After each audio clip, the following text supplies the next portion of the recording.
It's time for the Longines Chronoscope, a television journal of the important issues of the hour, brought to you every Monday, Wednesday, and Friday.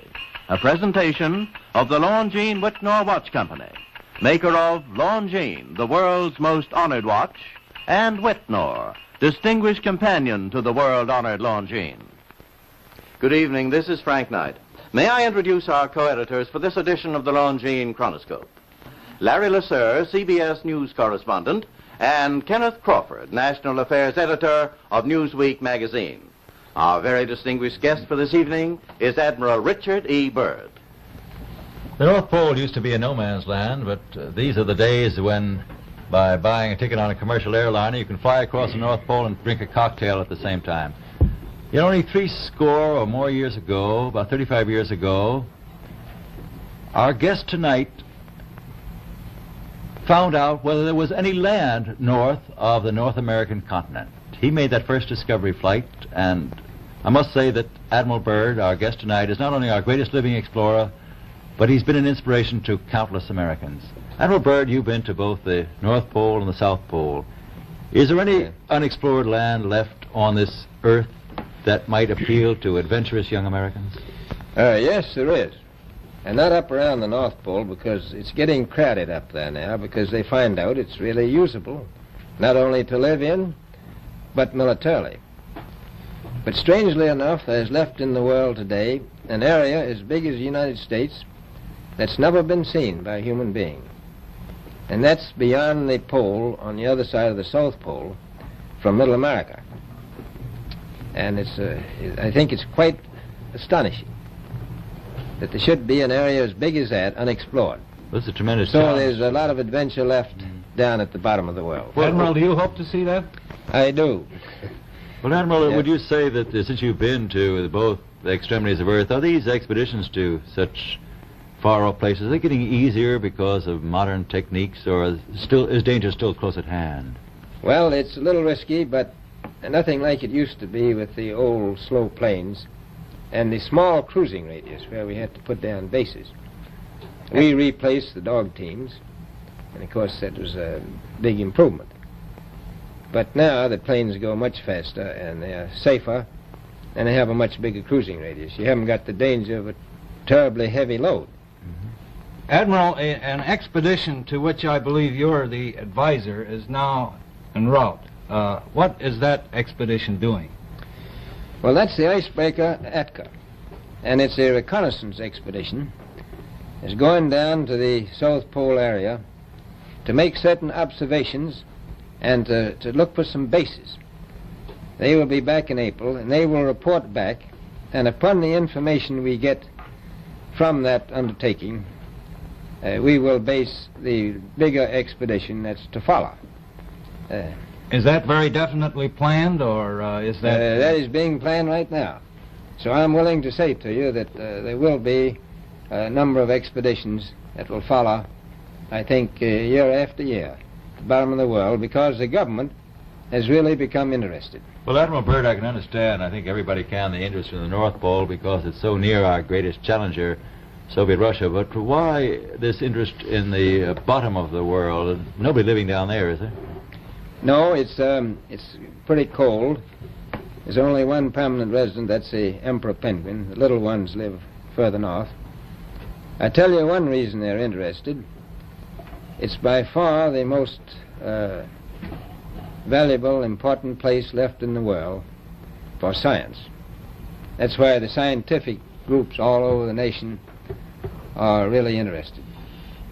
But more important than that, it has to do with the future of the nation, those to come after us, or even during your lifetime, because it happens to be an untouched reservoir of natural resources.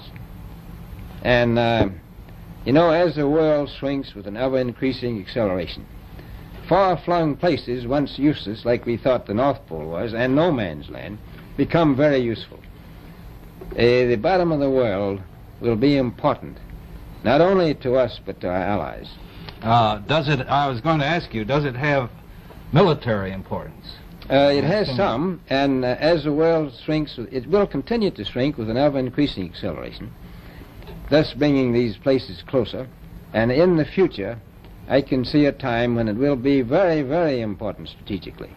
Well, has the development of air power increased the strategic importance of places like the very much Parma so. Peninsula, we'll say? Very much so.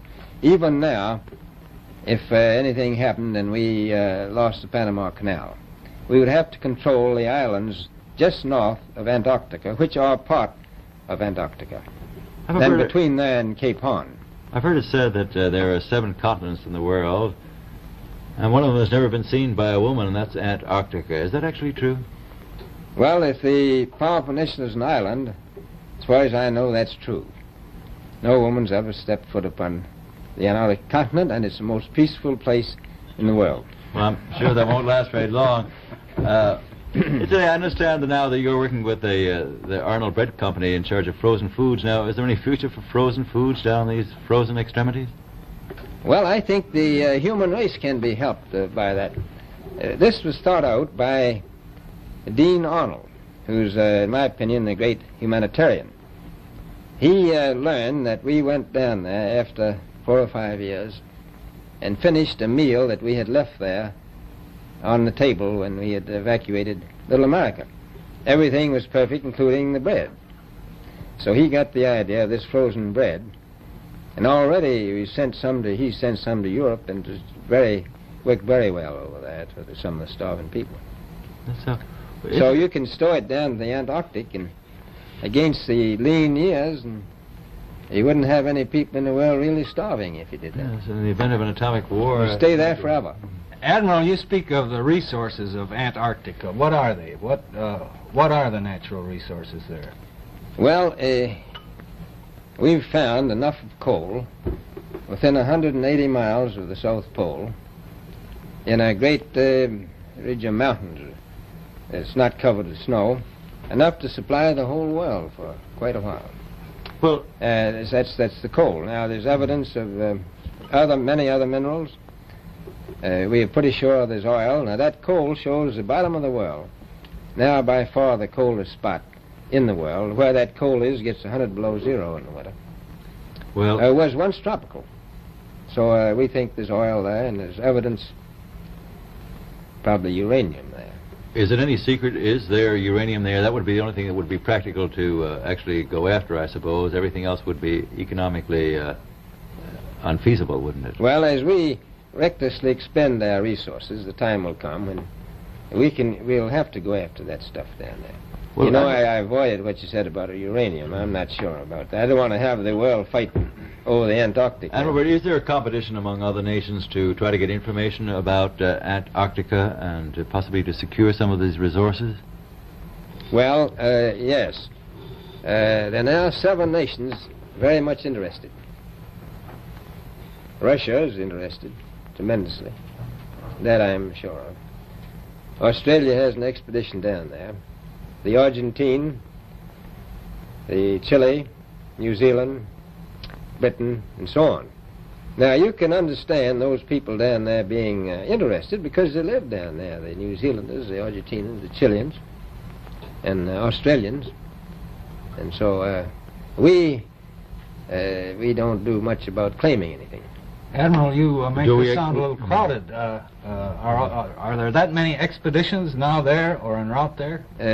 Well, you know, as I said, it's the most peaceful place in the world, but I don't think it will be for long because of this intense interest on the part of other nations and this nation.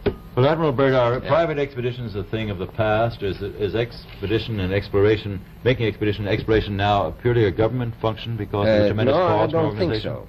I think down south it may be more or less a thing of the past, but not other expeditions that go there. A lot of them go north now. This latest expedition now on the way is a government expedition, I take it. Yes, that's the government. But may I ask you, is there a great difference between the top of the world and the bottom of the world? There is. Now, the North Pole is the center of an ocean 10,000 feet deep. The South Pole, the center of a plateau, 10,000 feet high. The North Polar Sea is surrounded by continents that are slightly frozen. The Antarctic continent is surrounded by a belt of ice frozen seas of at least 1,200 miles thick. Now, the south is a plateau. It gets, in some places, 14,000 feet up. I've been over areas about 13,000, and it's a little bit chilly up there. So there's that big difference between the top and bottom of the world. The north really isn't very cold up there on the Arctic Ocean. Not compared to the south. Admiral Bryd, we often hear it said that our young Americans now aren't as hardy as their forefathers. Do you think that Americans do measure up to the standards, the physical standards and morale standards of the past? I do. I don't believe that. I think they're just as hardy. Well, what would you say was the most valuable factor on an expedition? Is it morale, or physical courage, or is it sheer equipment? Well, I've always thought that loyalty was by far the most important trait. The British told me that when I first went down in 28, that I couldn't possibly get through the winter night without a mutiny if I took more than 20 men. But to serve science, I had to take 42 men. Then I took 56 the next time, and so on. So, and I did find that loyalty was the most important thing during the winter night when it's very hard on your nerves. I think that's best trait. Well, that's a very valuable characteristic at any time. Well, thank you very much, Admiral Bryd. It's been a great pleasure to have you here tonight. It's a pleasure to be with you. The opinions expressed on the Longines Chronoscope were those of the speakers. The editorial board for this edition of the Longines Chronoscope was Larry Lasser and Kenneth Crawford.